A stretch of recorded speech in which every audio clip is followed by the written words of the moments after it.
सच्चिदानंद रूपाय विश्रोत्पद्यादेतवे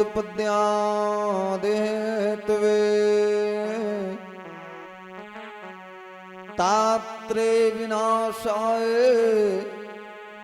श्री कृष्णाय वयं नमः।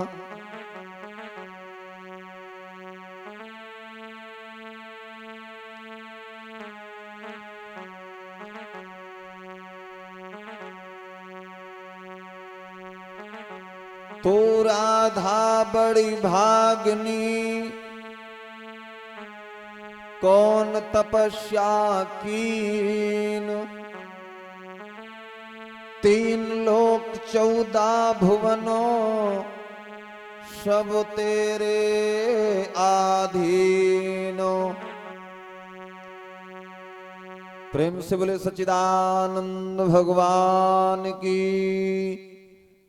आदरणीय श्रोता बंधो, आज आप लोगों के समक्ष में एक बार पुनः दिलीप स्टूडियो के माध्यम के द्वारा रामचरितमानस की वो विचित्र चौपाई के साथ में आया हूं। आप लोग इसके विषय में जानेंगे। आप लोगों ने रामचरितमानस में पढ़ा है, भूप सहस 10 एकई वारा और लगे 58 टरई न टारा। आप लोग कई कथावाचकों से आप लोगों ने इसका उत्तर सुना, लेकिन मैं कुछ आप लोगों के लिए खास लेके आया हूं। विशेषता मिलेगी कि इसमें ऐसा क्या कारण था जो भूप सहस 10 एकई वारा और लगे 58 टरई न टारा। यानी कुछ कथावाचक लोग कहते हैं कि 10-10 हजार राजा लग गए लेकिन धनुष नहीं हिला। क्या ये बात सत्य है? 10,000 राजा लग गए उस धनुष में, क्या ये सत्य है या झूठा है? और एक बात ये बता देना चाहता हूं कि रावण जो था ये क्या जनकपुरी गया था या नहीं गया, इसके विषय में चर्चा करूंगा। तो आ जाइए, मैं आज आप लोगों के समक्ष में विपिन कुमार शास्त्री जी, ये आपका सेवक जनता जनार्दन का, और जितने हमारे शास्त्री भैया लोग या जनता जनार्दन हमें श्रवण कर रहे, यानी भगवान की पावन कथा इस हमारी बात को सुन रहे हैं, सबको हमारी तरफ से बहुत बहुत धन्यवाद है। और परम पूज्य गुरुदेव भगवान के चरणों में मेरा कोट कोट प्रणाम है, नमन बंदन है अपने माता पिता के चरणों में। क्यों? आजकल भी जब भी कोई काम हम करते हैं तो सर्वप्रथम अपने इष्ट देवता के चरणों में बंदन नमन करते हैं। गणेश जी की, गणेश भगवान के चरणों में कोट कोट नमन करता हूं। वैसे सबसे बड़ा कौन है? सबसे कोई भी काम करना, मेरा निवेदन है हाथ जोड़ के जनता जनार्दन से कि कोई भी काम करिएगा तो सर्वप्रथम एक काम और करना, क्या? गुरु से बढ़ करके माता पिता बताए गए हैं।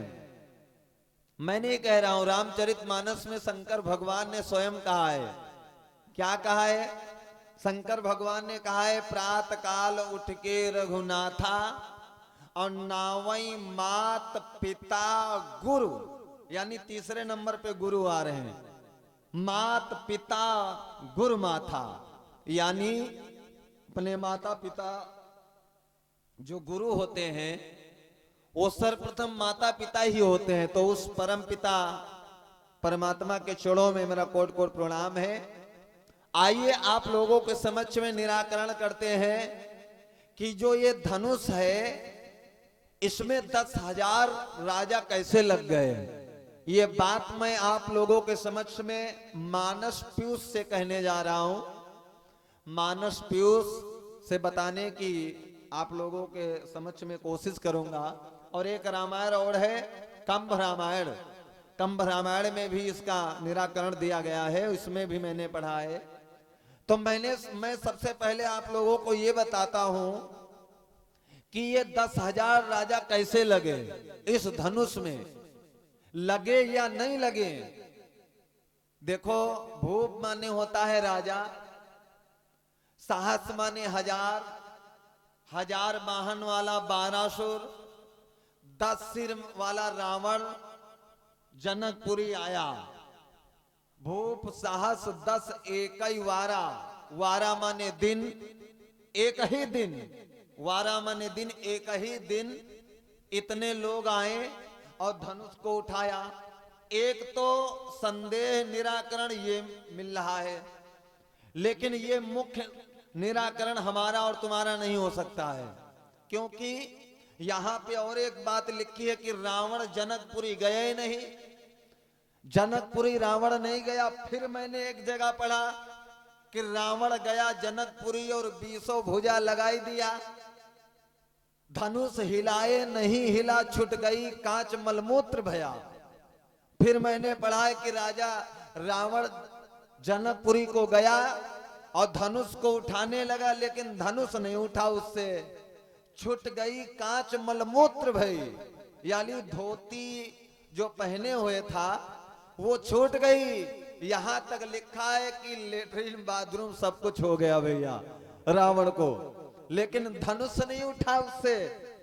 लेकिन फिर मैंने दूसरी जगह पे पढ़ा कि स्वयंवर में रावण गए नहीं, रावण गया नहीं। चलो मैं निराकरण करता हूं। सबसे पहले एक बात ये बता दूं कि ये जो धनुष था, ये धनुष था महाराज दधीच की हड्डियों से बना हुआ। एक तो धनुष ये था हड्डियों से बना हुआ, और एक धनुष और था, ये युगों की कलप की बात बताने जा रहा हूं। एक धनुष और था जो भगवान शंकर, वो भगवान राम ने तोड़ा था और सीता जी के साथ में तब विवाह किया था।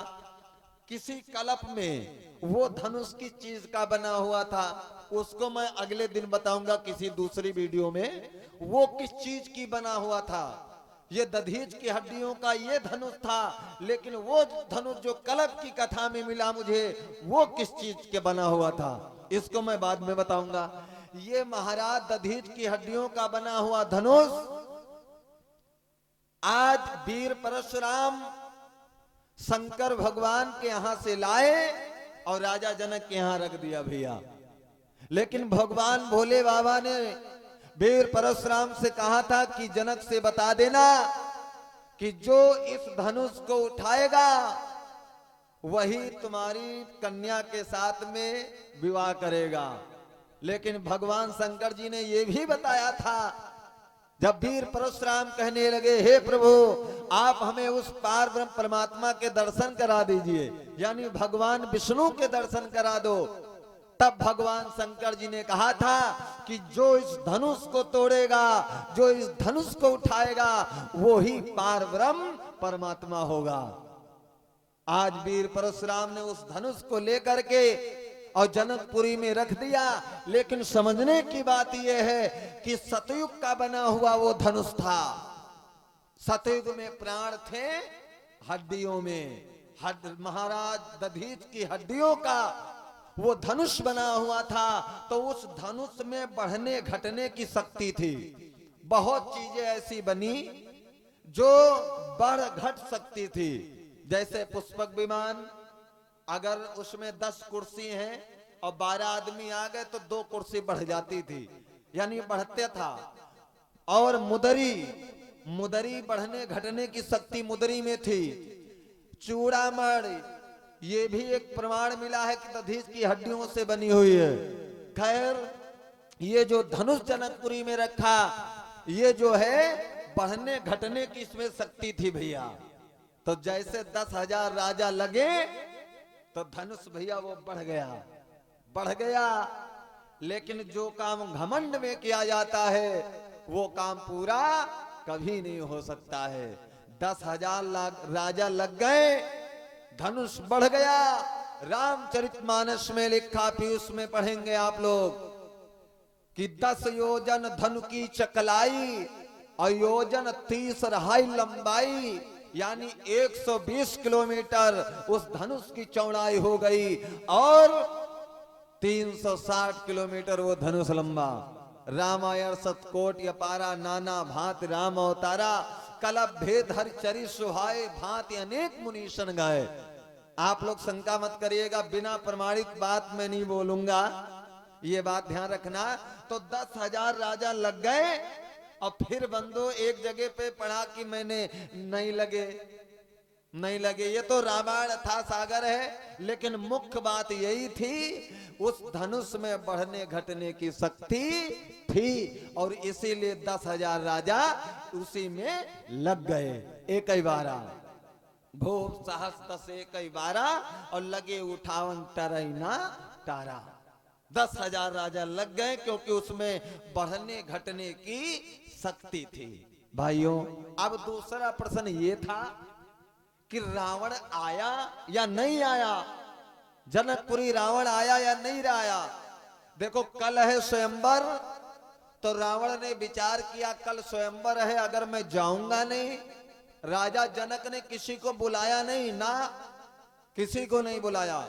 राजा जनक ने ये प्रतिज्ञा किया कि मैं अपने बिटिया का स्वयंवर करने जा रहा हूं और जो इस धनुष को उठा करके प्रतिज्ञा खींच करके तोड़ देगा और वही सीता जी के साथ में विवाह करेगा।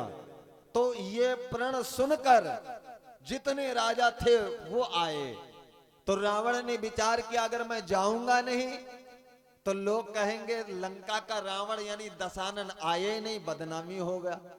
तो रावण सोच रहा है कल है स्वयंवर, आज ही रात में जाऊं और आज ही धनुष को रात में उठा करके देखूं।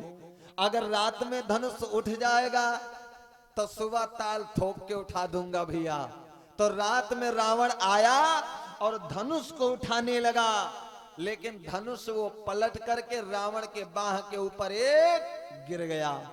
और जब धनुष बाह के ऊपर गिर गया तो रावण की बाह भैया दब गई। अब भैया वो बाह नहीं निकल आई। तो रावण सोचा पहले नहीं बदनामी होती, अब बदनामी जरूर हो जाएगी। बोले ऐसा क्यों? बोले बदनामी अब ये हो जाएगी कि बाह निकल नहीं रही, लोग हमें कल देखेंगे तो क्या कहेंगे। भगवान राम ने विचार किया, वो तो अंतर त्रिकालदर्शी हैं।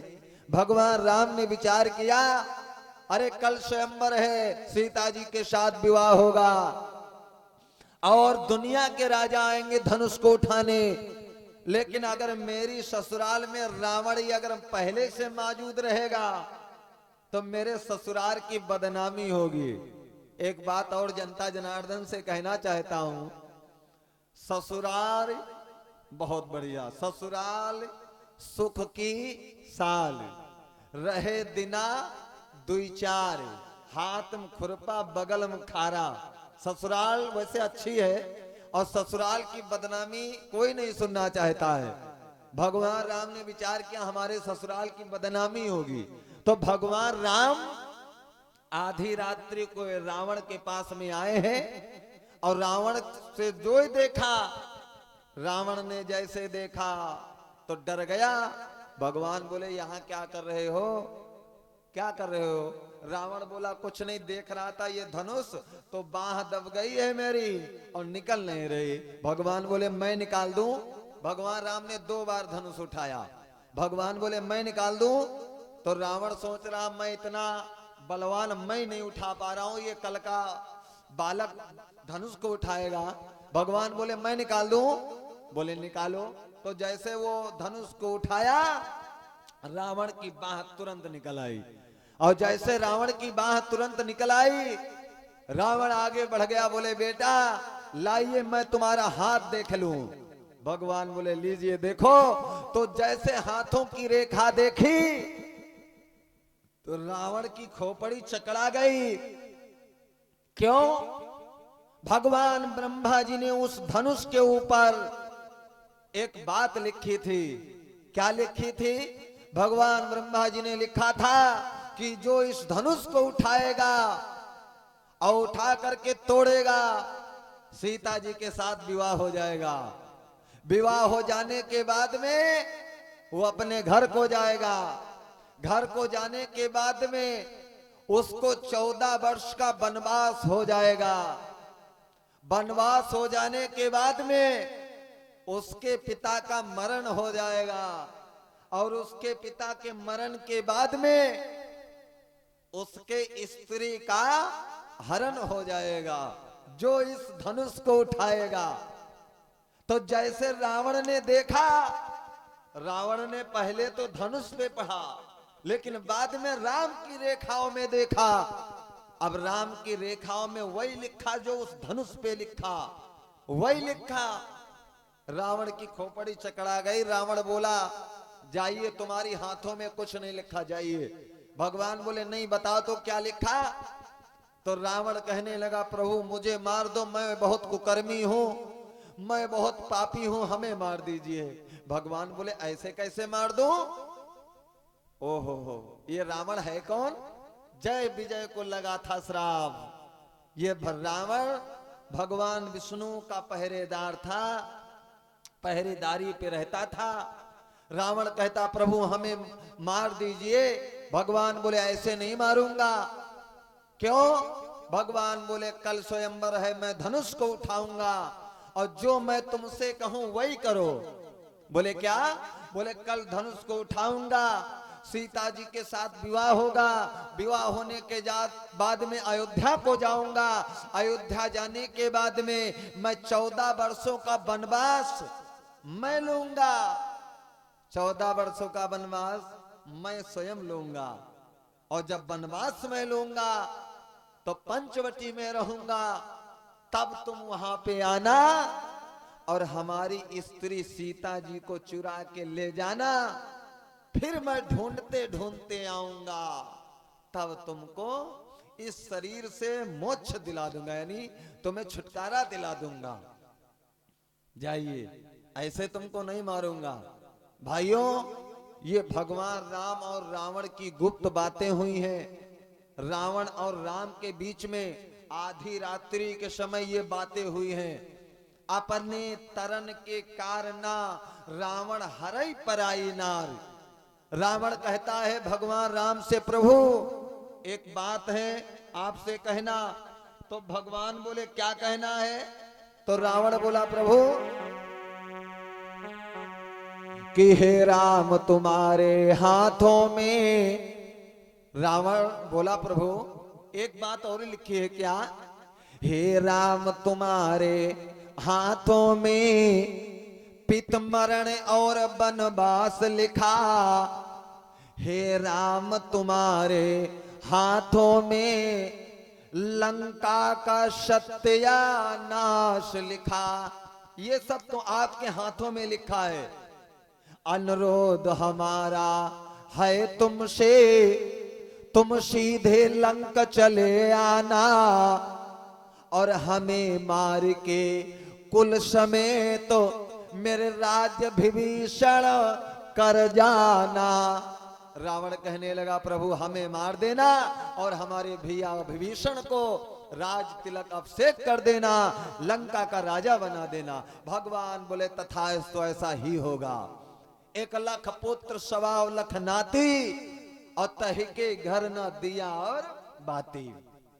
तो भगवान राम ने ये वरदान दिया था। अब मैंने आप लोगों को बताया कि रावण जनकपुरी गया है, लेकिन एक दिन पहले वाली रात्रि को गया है, और जिस दिन भगवान राम ने धनुष को उठाया उस दिन रावण नहीं गया है। ये मैंने 2 बातें बताई।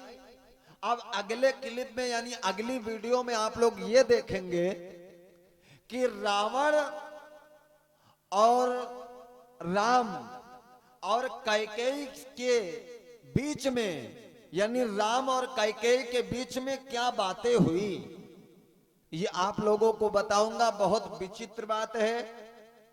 और एक बात बताऊंगा कि हनुमान जी के 11 सिर कब हुए, ये मैं अगले वीडियो में बताऊंगा। तब तक के लिए जय श्री राधे, जय श्री कृष्णा, अपना कमेंट आशीर्वाद के रूप में हमें जरूर दे देना। अगली वीडियो में आपके समक्ष में लाऊंगा कि रावण क्या जनकपुरी में कुछ ऐसा भी उपाय करवाया था जो राम के हाथों धनुष ना उठे, इसके विषय में भी चर्चा होगी। बहुत बहुत धन्यवाद है, बहुत बहुत साधुवाद। जय जय श्री राधे।